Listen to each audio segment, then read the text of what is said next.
Differentiation gives you leverage over your network. So you want to connect massively with these people, but you also want to stand out from the crowd. Right? So you want to connect, but you don't want to lose your identity.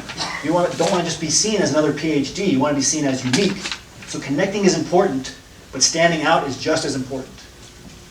And it's kind of it's a fine line you have to walk. Define yourself first. If you don't define yourself, somebody else will. And you might not like how they define you. You might be seen as just another PhD, another boring PhD that cannot communicate, another creep. Somebody that lacks social skills. I mean, this is for no matter what industry it is, there are going to be biases. So you want to establish who you are first. And a great way to do this is to develop what's called an elevator pitch. Has anybody heard of an elevator pitch? This is great, right? You probably developed elevator pitch just accidentally if you've ever stood at your poster long enough. You developed like a 1-minute pitch to tell somebody so they wouldn't walk away immediately. That's kind of what you're going to do for yourself. And your elevator pitch is going to be what you are, what you want, and what you're about. It could be, and your work, what your work is too. So when you're meeting people, if you have this elevator pitch, it's going to keep you from boring them to death, is what's going to happen. So for example, when I was in London and I was meeting those publishers, I noticed a lot of people would go up and talk to these publishers. They would have no idea what to say. These were all people that wanted to publish a book. They have no idea what to say. So the publisher would say, "Oh, so what do you do?" And then they would just start blabbing on and on about what school they went to, what all their interests under the sun were, what their favorite color was, all this stuff. And the publisher's eyes would just glaze over.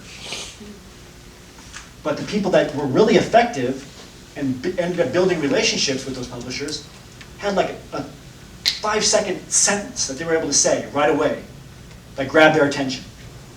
And you needed to develop that 5-second sentence for yourself too, with as few words as possible. What are you about? What do you do? What do you want? And lead with that. Have you guys heard of burying the lead? You guys have heard this before? So if you write a paper, have you heard of a topic sentence? This is like your topic sentence.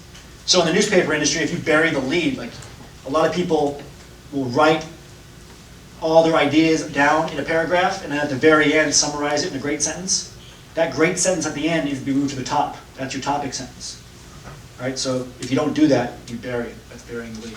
So this is your topic sentence. Your elevator pitch is your topic sentence. Because people don't pay attention anymore. You've noticed this. Nowadays, this is being called the escalator pitch. So you really only have the amount of time that it takes to cross somebody's path on an escalator when they're going up and you're coming down. That's it. That's how much time you have to get their attention. So when you're meeting high-level people, think of the biggest scientist, the biggest name in your field. There's a lot of different fields here. Think of the biggest name. If you got in front of them, what would you say? They don't want to hear you rattle on. Think of what your message would be right away. How would you get their attention so when you walked away, they would remember who you are?